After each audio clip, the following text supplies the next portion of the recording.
वो लहरों से अलग नहीं, जो जल है वो सागर से, एक बूंद जो है वो सागर से अलग नहीं। लेकिन जल अगर एक बूंद अगर भूल जाए कि मैं कौन हूँ, तो इसमें गलती सागर की तो नहीं।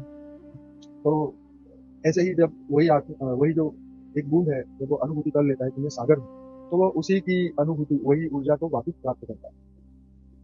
तो ऐसे ही कोई भी आत्मा जो है वो ब्रह्म से अलग नहीं है, उसकी एनर्जी से अलग नहीं, परंतु अज्ञानवश हमारे विचारों की दुनिया में हमें ये महसूस होता है कि हम अलग हैं, सब अलग हैं, हमारा किससे कोई कनेक्शन नहीं है, हमारा ये मतलब, चलो दुनियावी बातों को छोड़ दें, परंतु परमात्मा से तो एक कनेक्शन है ना।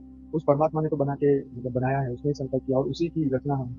तो ये महत्वपूर्ण बात है कि ये बात हम ना भूलें।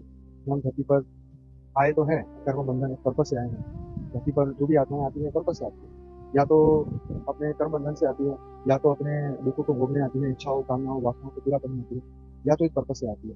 तो दिव्य आत्माओं का जन्म एक पर्पस है, दिव्य आत्माएं धरती पर पर्पस से आती है। तो हमें उस पर्पस को याद रखना है, उस पर्पस पर्पस के लिए हमें यहाँ जीना है। विश्व कल्याण यही पर्पस है आत्मा का। और धरती पर जो जो भी हम देख रहे हैं, सुन रहे हैं, अनुभव लीजिए, आगे बढ़िए और इसका सही उपयोग करिए। अपने मन बुद्धि संस्कार उसको स्व परिवर्तन करिए, अपनी ऊर्जा को ऐसे ही सागर की तरह बढ़ाएं। सागर कितना असीम है, कितनी पावरफुल है, मतलब पूरी दुनिया की सभी नदियों को वो समेट के बैठा हुआ है। कितना मर्जी हम पानी देखें तो सागर में सब शांत हो जाता है, कितना मर्जी पानी आए तो समुद्र अपने किनारे में सदा जाता है। तो ये बहुत बड़ी बात है, सागर जितनी शक्ति सबके अंदर है। सागर तो एक देवता है, सूर्य तो एक देवता है, और उसकी कल्पना करो जो हम वास्तव में हैं, उस ब्रह्म की कल्पना करो जो हम वास्तव में हैं।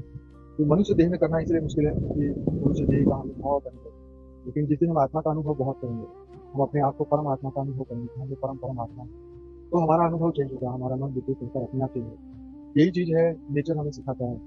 आज हम समुद्र के सामने खड़े हैं तो ये कल्पना करना बहुत आसान हो जाता है, क्योंकि हमें वो दिख रहा है। दिख क्यों रहा है? क्योंकि ये विजुअलाइज कर पा रहे हैं, आंखों से क्लियर देख रहे हैं, तो उस ऊर्जा को महसूस करना बहुत आसान हो जाता है। तो इसीलिए आज यहाँ से सुबह सुबह आपके साथ हम पूरे लाइव किया। कारण यही कि जो देखेंगे वो वही सोचेंगे, वही सोचेंगे वही होगा। तो हमारा जो संकल्प है वो और मजबूत बनाना पड़ेगा। हमारे संकल्प कमजोर पड़ जाता है, मायावी बातों में, दुनियादारी की बातों में कमजोर पड़ जाता है, मन उलझ जाता है। तो संकल्प को मजबूत बनाएंगे, अपनी दिव्यता की अनुभूति को, और यही जो अनुभूति है वो आपको आगे लेके जानी है। तो आज का यही था, तो ये सब था। जी, जैसे अनंत बात कर रहे थे ना कि सबको ये जानना होगा कि भई मैं कौन हूँ? हमें अभी ये समझना है 2026 का समय है, उसमें आत्मा को अपनी पुरानी स्मृतियों में लौटना होगा। ये वो स्मृतियों की बात नहीं कर रही जिसमें हम कर्म बंधनों में उलझे हैं। ये पुरानी हमारी वो स्मृतियाँ हैं जो हमें अपनी नित्यता से जोड़ती है, कि जो हमें अपनी शाश्वत शक्तियों से जोड़ती है। जैसे अनंत ने बताया कि सागर में असीम शक्तियाँ हैं, उसमें बेहद शक्ति है, समाने की शक्ति है। आने वाला 2026 का जो वर्ष रहेगा, उसमें आपको समाने की शक्ति अपने अंदर जागृत करनी पड़ेगी, क्योंकि ऐसे कई कर्म बंधन लोगों के सामने आएँगे। देखिए यहाँ पे जो हम बात कर रहे हैं वो तैयारी की कर रहे हैं।